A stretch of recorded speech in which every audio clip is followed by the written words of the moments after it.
What is up, guys? It is Quinn here, and in this video, I'm going to be going through my Week 17 quarterback start sits. If you guys are watching this, I'm assuming you have moved on to the championships, so congratulations on that. I'm going to be going through all 16 Week 17 matchups, talking about every single starting quarterback, and then listing, every starter as either a start, fringe option, or a sit. So the starts are the players I'm very confident in, not necessarily trying to hit, 10 or 12 guys. These are just the players that I think you are totally confident plugging into your lineup. The fringe options are going to be more of your back end QB1s, your high end QB2s. You don't feel terrible with them in your lineup, but you'd probably prefer to have someone else. And then the sits, pretty obvious. These are guys you are keeping on your bench. As always, if you have any fantasy questions, drop those down below. I will make sure to respond to every single person. And then just do me a huge favor. If you do enjoy the content or you ask a question, hit that like button and subscribe to the channel. It really helps me out a ton.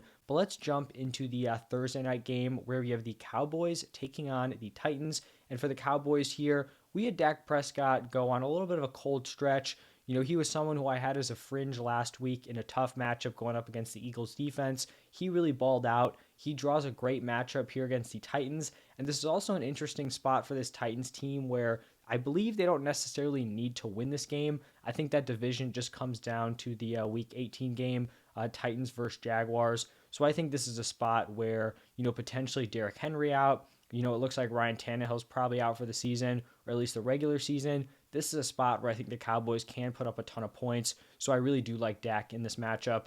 On the other side for the Titans, it may seem semi-appealing with Willis's rushing upside, but I mean, so far he's been basically nothing as a passer. And, in a tough matchup here against the Cowboys, just a quarterback I'm completely avoiding in my lineups. Now, moving over to the Cardinals Falcons game, this is a matchup that's probably going to be pretty gross, and I'm definitely going to be avoiding both of these quarterbacks, whether it's Colt McCoy or Brock Purdy for the Cardinals, and then Desmond Ridder for the Falcons. All those guys are going to be sits for me. Moving over to a divisional matchup here between my Chicago Bears taking on the Detroit Lions. And I actually really like both of these quarterbacks in this matchup.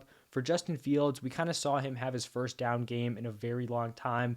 Drew a tough matchup against the Bills, had a lot of injuries at the wide receiver position, and then also, kind of a tough weather game. I think this is a great matchup here against the Lions. The Lions are going to put up a lot of points.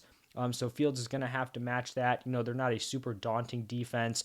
And, we've seen the run that Fields has been on. I'm not letting one down fantasy game, totally push me away from him. He still has a crazy high ceiling. This was really like the first game in a long time where he hasn't gotten that rushing performance off. I think he can bounce back here against the Lions. And then on the other side with Jared Goff, he's been on a tear over the last four-ish games. In 3 out of the last 4 games, he's put up at least 21 fantasy points and then also thrown for 330 or more passing yards. I love the matchup here against the Bears. They've allowed the most points per game to quarterbacks over the past 4 weeks. So this is a spot where I do really like both Fields and Jared Goff in this matchup. Now moving into another divisional matchup, we have the Jaguars taking on the Texans. And I was kind of going back and forth on Trevor Lawrence here. And it's kind of a similar reason to what I was talking about with the Titans, where I don't believe they actually need to win this game. So I'm wondering, do they pull Lawrence a little earlier than they normally would? Do they even play him this week? I'm guessing he's still going to play just as kind of like a tune-up game, but it's possible they go up early, they take him out. So I think there's some risk here. This is something that we're going to have to continue to evaluate, throughout the rest of the week. But with the way he's been playing, I am going to have him as a start here, and then, maybe I'll pivot if we get new information. On the other side for the Texans, should be no surprise that Davis Mills is a sit. In the Broncos Chiefs game, for the Broncos, I mean, this team has really just fallen apart. They've been rough all season long, probably hit rock bottom that past week on the Nickelodeon game. Russ, I mean, obviously he is going to be a sit here. And then on the other side for the Chiefs, Patrick Mahomes, a very, very clear high-end QB1 start. Now we've got another divisional matchup here between the Dolphins and the Patriots. And for the Dolphins, I have Teddy Bridgewater here on this graphic with Tua entering concussion protocol and him already suffering 2 concussions earlier on in the season. I would honestly be pretty surprised if he's cleared. And even if he is cleared, if they throw him out there to play in that game, it just seems like if he is your future, I'm guessing they're going to be pretty passive with him. So this is a spot where I think it could be a pretty gross, QB duel here between Bridgewater and Mac Jones. I'm really just not interested in either of these guys for fantasy. Moving over to the Colts taking on the Giants, I mean, for the Colts here, this team falling apart, whether it's Foles, Matt Ryan, or Sam Ellinger, sitting all of those guys. And then for the Giants, even though it may be a tough matchup against this Colts defense, Daniel Jones just continues to give you fringe QB1 production. So he's someone who I do like as a fringe option this week. Saints Eagles is up next here, and for the Saints, pretty clearly I have Andy Dalton as a sit, and then for the Eagles I have Jalen Hurts as a start. It does seem like a potentially reasonable possibility that he does make his return. If he's playing, he's someone I trust in my lineup, and then even if he's out and we see Gardner Minshew, he's probably like a very high-end fringe option. Could even crack my top 12 quarterbacks this week. Someone who I would still like to play in fantasy. We have the Panthers taking on the Buccaneers.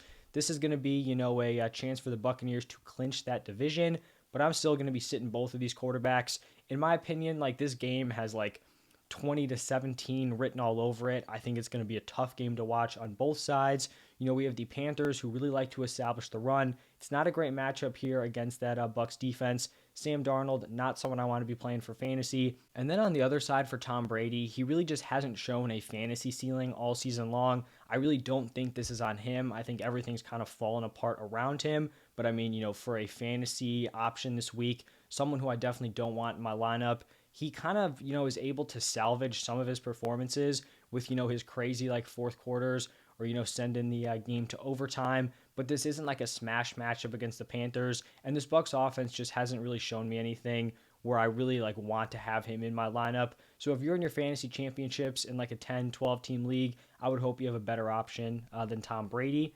We have the Browns taking on the Commanders. And for the Browns, Deshaun Watson has been a massive disappointment since coming back. Really just hasn't been viable at all for fantasy. So I have him as a sit here. And then for the Commanders, at the time that I'm recording this video, they haven't even named a starter, whether it's Taylor Heineke or Carson Wentz.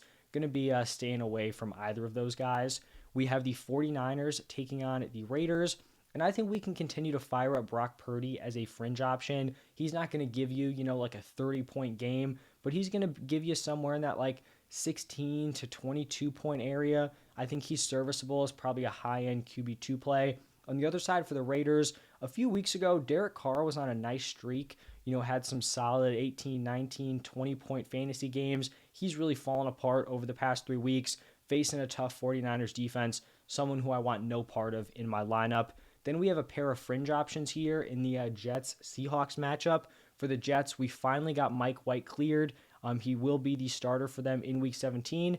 I think, this isn't an ideal matchup here against the Seahawks. And, Mike White's probably not, your favorite guy to have as your fantasy starter. It's probably more impactful for the other weapons like a Garrett Wilson or an Elijah Moore. But I still think he's someone who could be in mid-tier, high-end QB2 potential. And then for the Seahawks, I think Geno Smith probably is going to fall in a similar range here. He draws a tough matchup against this Jets defense. We'll see if he is able to get Tyler Lockett back this week. But right now, he will be a fringe option for me.